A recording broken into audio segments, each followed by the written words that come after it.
রাজ্যের প্রতিটি জেলায় চলছে বাল বৈজ্ঞানিক প্রদর্শনী। শুক্রবার পশ্চিম জেলা ভিত্তিক প্রদর্শনীর উদ্বোধন হয়। সমগ্র শিক্ষা জেলা প্রকল্প অফিসের তরফে দুদিন ব্যাপী হয় বাল বৈজ্ঞানিক প্রদর্শনীর সূচনা হয়েছে রাজধানীর উমাকান্ত একাডেমিতে এবং সেখানে উদ্বোধক হিসেবে উপস্থিত ছিলেন পুর নিগমের মেয়র তথা বিধায়ক দীপক মজুমদার এবং তাছাড়াও উপস্থিত ছিলেন পশ্চিম ত্রিপুরা জেলা সভাধিপতি বলাই গোস্বামী, পুর নিগমের কর্পোরেটর জাহ্নবী দাস চৌধুরী সহ সংশ্লিষ্ট আধিকারিকরা ও উমাকান্ত একাডেমির অধ্যক্ষ। জেলার বিভিন্ন স্কুলের পড়ুয়ারা বিভিন্ন মডেল নিয়ে এসেছেন এই প্রদর্শনীতে। আলোচনা করতে গিয়ে মেয়র দীপক মজুমদার কি বলেছেন শুনবো একবার।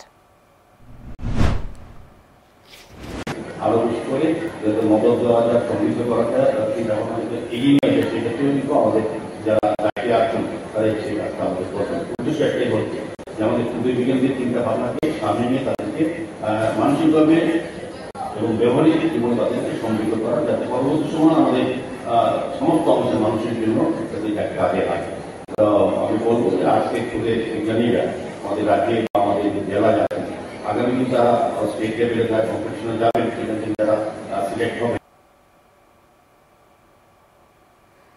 এদিন প্রদর্শনী ঘুরে দেখেন অতিথিরা এবং পড়ুয়াদের মধ্যে বেশ উৎসাহ লক্ষ্য করা গেছে। এখন সময় বিরতির, সঙ্গে থাকুন।